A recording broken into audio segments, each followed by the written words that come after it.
Hey, buddy. Hey there, how you doing? Oh, maybe we should go in the other way. Yeah, Let's just switch this round for you, brother. that's like, yeah, that looks right. It's all right angled. So, man. So looking forward to getting you up in Scotland, dude. Yeah, man, I'm looking forward to it too, man. It's been a while since I've been that way, so yeah, looking forward to getting myself together. How's it been going so far? You've been a busy boy, Darren. We've been looking at your tour poster. Yeah, man. Yeah, it's what I do that time of the year when I come back to the UK. I get up and down the country, spreading the spores, and yeah, man. Obviously, with my roots in London, I start there and start moving around, man. So I've been in Brighton and Bristol over the last few weeks. Obviously, Scotland this coming weekend. We head off to Cornwall the following week and be up and down the country, man. Manchester, Birmingham, and a few other places around. It's exciting. We're Yeah, very man. excited. Yeah. See, I'm really looking forward to picking your brain a little bit about the youth work project you've done in the past, man, because that's like, it's interesting stuff, man, and it's much needed, like, Yeah, especially in Scotland. Yeah, well, yeah, my work with schools and young people started way before, the mushroom work and stuff. It just, yeah, just the community work that I've been involved and engaged in for quite some time now. So, we've used music and football, creative arts, filmmaking activities, like food growing in general. And then, yeah, in the last handful of years, it's been 5 years, 4 or 5 years. We specifically developed mushroom accreditation for schools and working with young people with mushroom cultivation and stuff as well, man. But it's like the same remit of students, young people, but just different types of activities and wherever my interests lie, whether it's sports or creative arts or mushrooms, I bring that to the community, man, and young people and get them engaged. That's amazing. That's amazing. Mm. Well, we're looking forward to having you up in Scotland. So we've got you in Edinburgh in the university on Saturday, the old college in Edinburgh University. Then we're Glasgow boys now, so we've got you in Babbity Bowsters on Sunday, where you're doing your talk on psychedelics in Africa, the untold story. Yeah. And you're doing your mushroom workshop. Do you want to maybe talk a little bit about what people can expect to see this weekend in Scotland? Sure, man, definitely. So yeah, Psychedelics in Africa, the untold story. Ironically, is the first presentation I ever put together. That's going back some years now. And it started off being a 20-minute presentation that then developed to a 30-minute presentation to an hour, 90 minutes. It's now developed over the years of me doing more research, traveling to these places. And ultimately, it was about connecting the dots. I always share the story of me being in school and just trying to work out who I am, what the purpose of life is all about, those kind of things, and wanting to know where the first humans were. I went to Roman Catholic schools, primary and secondary school. So I was being taught about Adam and Eve being the first humans and stuff like that. So I literally wanted to find out where could you find the first humans? Like, where are the first humans from then? And, the little research that the school project had at the time, it told us that life started in Africa. So I'm like, okay, so these first people must be from Africa. Adam and Eve must be from Africa. And it all just didn't add up what I was being taught in school. But post school, I was able to then explore, like, well, actually, who are the first human beings and where did they come from? And I found out in this latest cycle of our existence, you have so-called pygmy people being like the first peoples that you find in Central and Southern Africa. And, I just was always interested and curious to learn more about indigenous people and indigenous cultures. And then as I moved closer into learning more about psychedelics, I was like, I wonder if these people know about psychedelics. Do they use psychedelics? Like, what do they have to say about psychedelics? And that was the beginning of Psychedelics in Africa, the Untold Story, because I was able to find the first people and find out that, yes, they do use psychedelics and they've been using it for tens of thousands of years. And little did I know, I thought this was like a new renaissance. This was some new thing that was happening. And actually, it's very old, ancient and primitive meaning primal, the prime, the first, rather than it be an alternative approach, which some of us look to these things as. So that was the journey where it started. And I just started to travel physically, as well as my research to just around the continent of Africa and just to find out different groups, different tribes that use psychedelics and what do they have to say about it. And that's the presentation, man. The presentation has adapted and evolved over the years, but it's just geared around, these different groups and finding out what and how they utilize psychedelics in their communities. See, that's minted, bro. We've been trying to suss out in Scotland as well, and it's like, we've just got this broken lineage up here. Like, witch trials and all that kind of stuff. All our practices were just kind of driven underground. Yeah. So it's like, Well, ironically, it's funny because like I'm going to be, I trust I can get a little bit of quality time, downtime to like, because I like to present my presentations, but I adapt them to the environments or the regions that I'm going to. So I'm going to be coming to Scotland.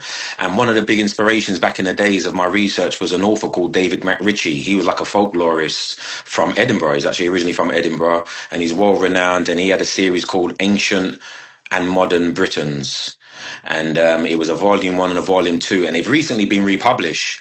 About 3-4 years ago, they was out of print still for like over a couple decades. They'd been out of print, and they were actually being sold for like thousands of pounds. They're now being back in print. You can get them for like 20-30 quid.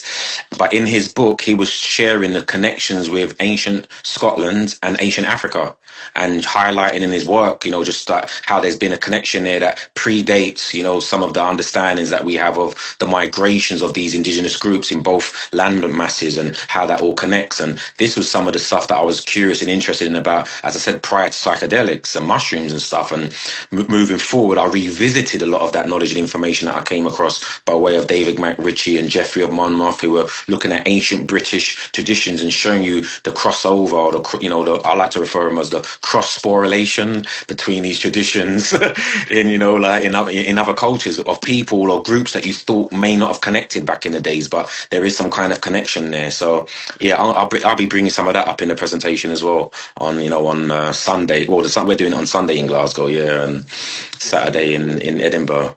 So that's the presentation part. But go on.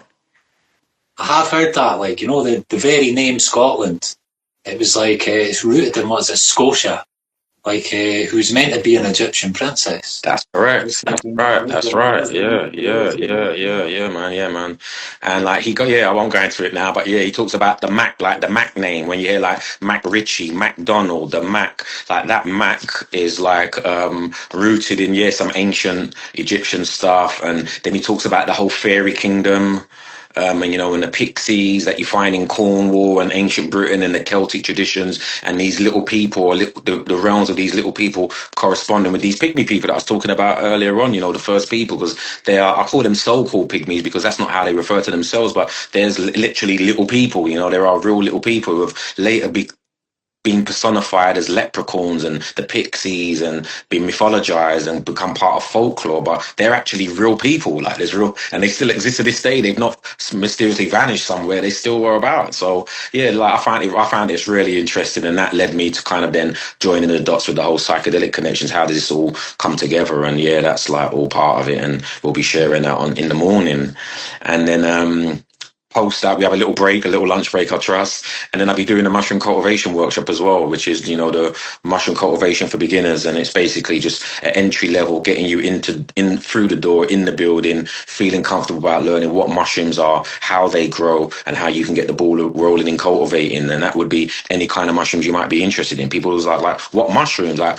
all mushrooms, all edible gourmet mushrooms that are able to be cultivated. It's like an entry level into how do you go around doing that. So your lion's mane mushrooms, shiitake mushrooms, cordyceps mushrooms, and so forth, they all start off in a very similar way, and I show you the principles and the ways of how to do that. And some people want to grow exotic mushrooms and you name it, but it's it's a skill set that's transferable, and you can take that with you and do whatever you need with it. Beautiful. See, you're actually up for 420 as well. Well, it's not quite 420. 420 is a Monday, but 420 kind of falls on a Sunday. Yeah. 420 event on just 2 seconds down the road from us. So all right. Get a wee bite there for lunch if you want. I'm in Glasgow. Okay, cool, man. Yeah, man. And the last time I come to Glasgow, I've been to Edinburgh quite a few times, but I've been to Glasgow just once, and I was literally in and out. So I get a couple of days. Yeah, I'll get a couple of days there this time around to get, to see the place's face and meet the folks. So I'm looking forward to it, and I trust that people be, interested, curious to come out and see more, hear more, and come for the talk, come for the workshop. I believe the way they set it up, you can get a ticket for the talk, a ticket for the workshop, or if you buy both tickets, there's like a discounted combination ticket or something like that. Carlotta, I'm big up Carlotta as well from the London Society. She's been or the UK Society. For the students out there, Sorry, say that again. Student discounts as well, isn't it? There you go. Yeah. So yeah, man, I'm looking forward to it, man. I'm looking forward to it. So with that said, yeah, it's like, I can't remember. I usually leave things for like the day before, like before I start working it up. But it's like I do know it's a full day. Like we start off at 12 o'clock. Is it 11 or 12 o'clock we start, and then we've got a couple hours of the talks with a break, and then yeah, we'll come back and do the workshop. So it's like a full day in Edinburgh and a full day in Glasgow, man. So yeah, it's all good. It's very good, yeah. So, yeah, I suppose we should mention again, Saturday is Edinburgh University, the old college, Edinburgh University. Sunday's going to be Babbity, Bowsters in Glasgow. The tickets are for sale on Dandelion Events. And so we are the PICTS. We've kind of like jumped in with the SPRG to help out the Psychedelic Society put this together. So, yeah, we're buzzing about it. We're buzzing about you coming up. Yeah, man, no, I'm really glad you guys all came together. I always, like many hands make light work, and I know these events, come together through people, but a lot of stuff happens behind the scenes that people might not be aware of. So everything from, sourcing venues and getting publicity together and all the rest of it, and so I'm appreciative of, your efforts, and, Anna from the Edinburgh team and those crew that have been coming together as allies to make this work, man. So yeah, I'm looking forward to it, man. As I said, it's been a while. I've been up that way. That's it, man. Plant people everywhere, absolutely everywhere, bro. Man. It's like, and you see, the more I move about this world, the more I find them all shop, man. yeah, gotcha. You're reminding me, actually. See this? We are mushrooms having a human experience. That's right. We are. Where did that come from, Darren? Well, it came from the mushrooms, man, and my experiences in working with them, and the experiences that they've put me through from cultivating mushrooms, before I ingested mushrooms in that way, I had to cultivate mushrooms, and just that whole journey of mushroom cultivation, you realize, or you may think that you're growing mushrooms, but you actually realize that you're growing yourself. You're cultivating yourself. There's like a self-development that is required, and the nurturing that you give the mushrooms, eventually it comes full circle where you're nurturing yourself, and you realize, oh, we actually have this symbiotic as humans, we have this symbiotic relationship with fungi, and ultimately, you look at, the origins of mushrooms, and them being the soil creators and sustaining the soil, and the role they play as far as an organism, as far as the mycelium network, and how dependent we are upon that. And then, in fact, we have sayings like, ashes to ashes, dust to dust. We come from the soil, we go back to the soil. All of that is all kind of like, if you understand it, is facilitated by fungi, by the fungal kingdom or queendom, however you want to see it. And the way our physical body functions and operates is very much the same. Our body is made up from the soil, the same elements. And what keeps that whole thing connected in the soil is the same way our body works, like the central nervous system, for example, which mirrors the mycelium network, So at first it was metaphorical, it was from a cultivation perspective. And then if you have some entheogenic experiences at times and you're eating enough mushrooms, they might tell you or remind you, like you're one of us, you're one of us, you're a mushroom. And I find it really, really interesting that there were so many different ways that I experienced being a mushroom. I actually come to the understanding that, I guess I'm a mushroom having a human experience. And you hear people say things like, I'm a spiritual being, I'm a divinity having a human experience. And I say things like, well, prove it. And like in my experience with the mushrooms, they're like, prove it. And it was literally like, I had to have it was like a court case. I had to kind of like defend the mushrooms, because mushrooms get a real bad rap, as because people think they're just deadly and they're toxic and they're poisonous and they're this, that, and the other. So it was like, just if I had to go to court and defend mushrooms, if I was their lawyer or their solicitor, like how would I do it? Because people will be quick to like hang them. It's like the witch trials and stuff like that. It's like people will quick to take the mushrooms out. It's like, okay, how can I defend them? And ultimately, it's like, oh, you are one. Like, why would you, talk shit about mushrooms when you are one? So like, and it's like a way to educate people, man, about themselves and about fungi, and just understand that we are one and the same. Beautiful. See, I got to ask you as well, right? Like, I just discovered Baba Galindi, just when I was at breaking conventions the other day. What was it like working with him? Because he is a fascinating dude. Yeah, man, he's been a life-changing influence in my life, man. Baba Kalindi, I always mention and reference him in all of my talks. I knew him for many years, man, being a master martial artist. He taught, African fighting sciences, as he referred to them, and he taught about the African origins of martial arts. And this is what he was known for world renowned, or for, teaching and sharing about that. And it was probably around 2010, when I was liaising or speaking with him, and I got the opportunity to work with him as well as be part of the very first breaking convention. You mentioned breaking convention. The very first one was in 2011, and that was the very first time that he got invited to the UK to present about psychedelics. He'd been coming here for years, but it was always geared around martial arts. So the whole time I'm learning about Kalindi, I'm like, well, he's the martial arts guy. Like, I know him, but I don't know him about mushrooms and psychedelics and stuff, because I was getting into it more. And, little did I know that he was, like well versed and experienced in the whole realm of mushrooms and psychedelics and, African fighting sciences, and how he shared that, martial arts was birthed by, magic mushrooms. And there's, there's a healing component in them. But when we look and refer to mushrooms as medicine, it's kind of like we're doing them a disservice, like kind of like putting them in the medicine cabinet. I mean, really and truly, they bring so much more to the table than just that. And he just opened up my eyes, my ears, and my mouth to be able to consume mushrooms and have what some people refer to as high dose experiences. He was an advocate for the high dose experience, and he referred to mushrooms as a technology and tools of navigation, because that's exactly what they are. And he introduced me and others to mushrooms and to work with them in that capacity. So I just stand on his shoulders, echo his teachings and sharings, and spread the spores as best as I can in honoring, his name. Ironically, he passed away last week. Was 6 years. Not even last week. April the 10th would have marked 6 years since he made the transition and became an ancestor. So, but I still, shout out his name loud and proud and encourage people to do their research. But yeah, man, ironically enough, Scotland was one of the places I got to travel with him to, man. I got to travel, up and down the country with him. We got to travel around Europe and over to America, and we done some stuff with the Psychedelic Society of Edinburgh at that time, I think they were referred to, and done some stuff there. And yeah, man, so yeah, it was very powerful. It was an honor to roll with him, learn from him, and just be around him.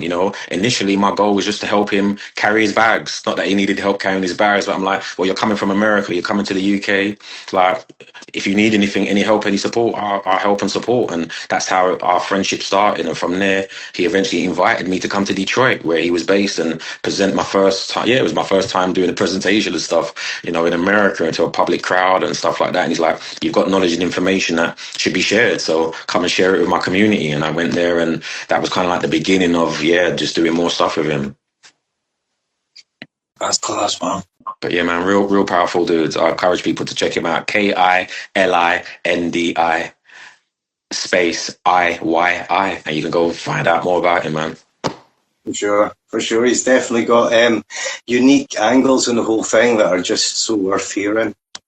Yeah, man. As I said, when you're, I wouldn't know. Well, I wouldn't know where to start, but I'm saying it would take us on a whole journey into a rabbit hole. You know what I'm saying? Like, it's like, okay, how do you condense this? Like, no, you can't. And I just encourage people to do your research, type his name in, start watching the YouTube videos. There's loads of podcast platforms, Blog Talk Radio, and Spotify. You just put his name in, and stuff comes up, and just start wherever it starts and go wherever it leads you to. And so I'm pretty sure you'll be inspired. I always tell people, if you're inspired by me, you like the work that I'm doing and teaching, as I said, man, I'm just kind of like picking up the breadcrumb, well, more than breadcrumbs, loads of bread.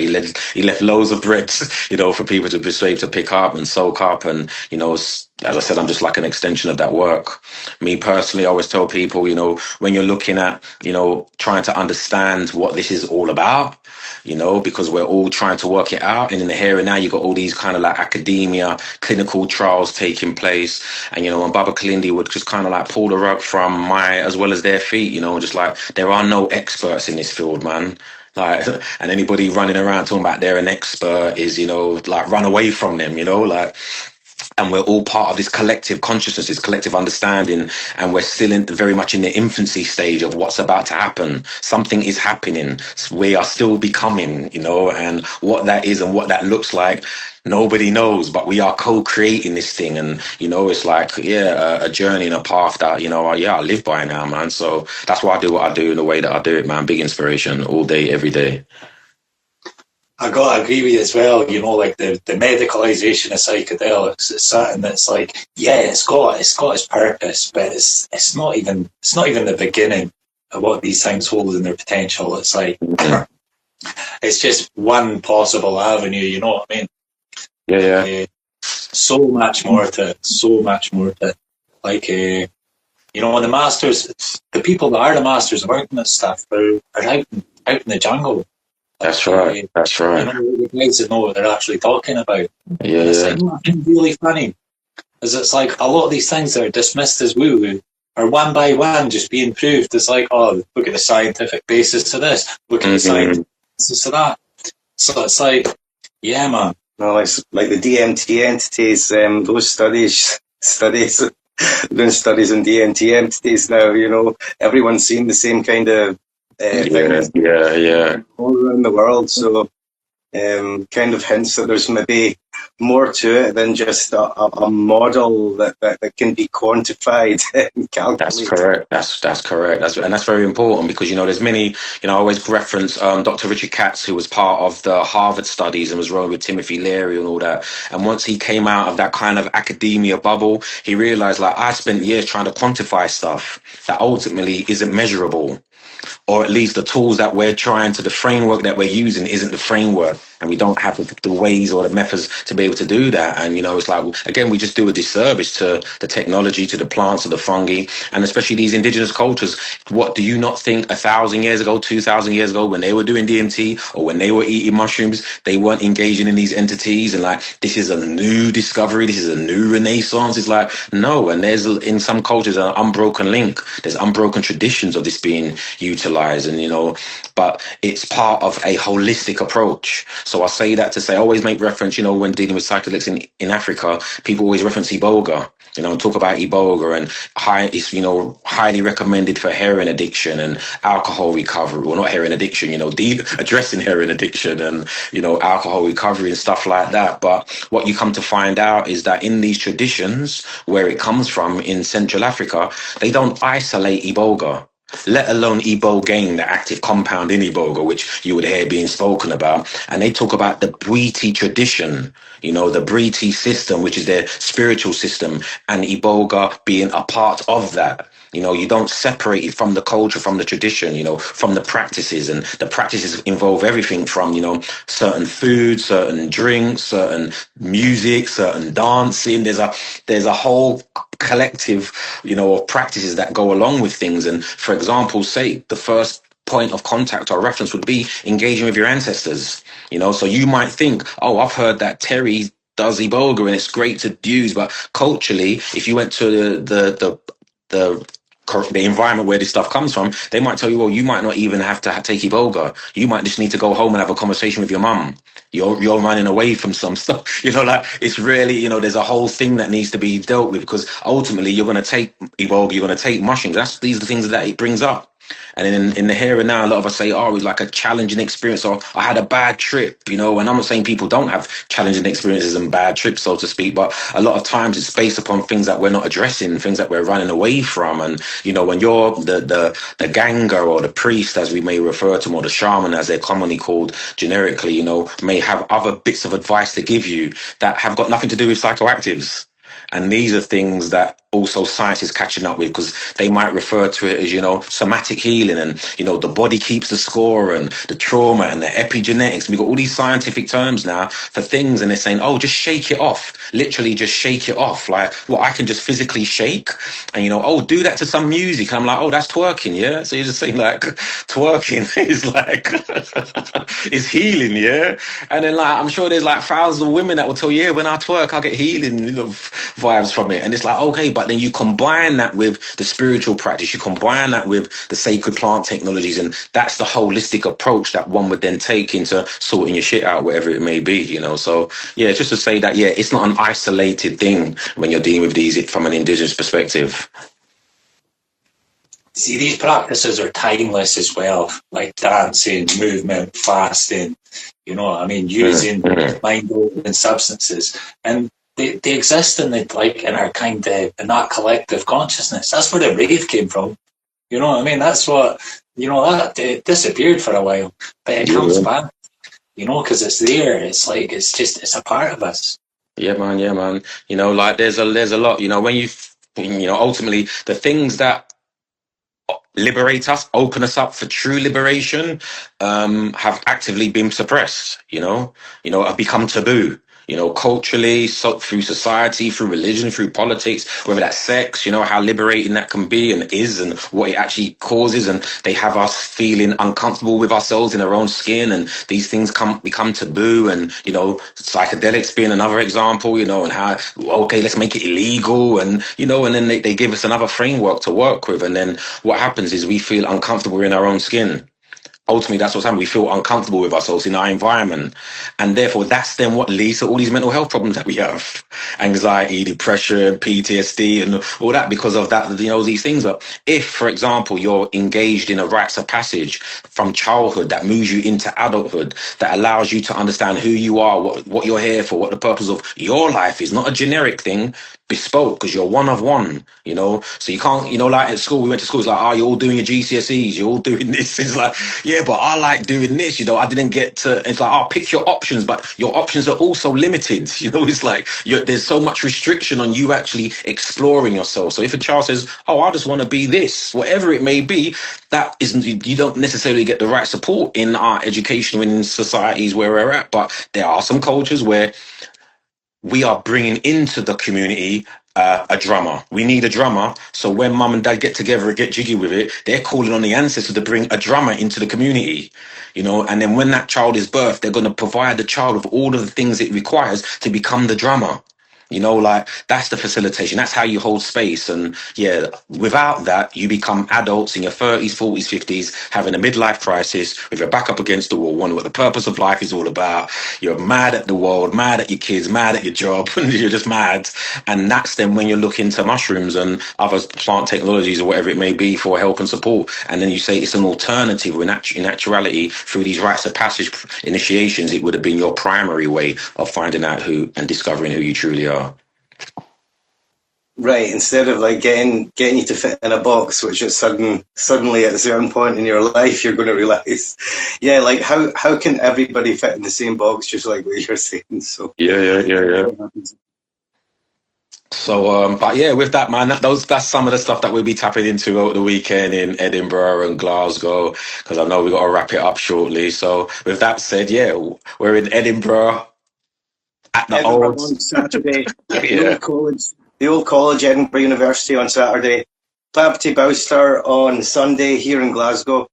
Yeah, man. All the information you can find on our website or at Dandelion Events.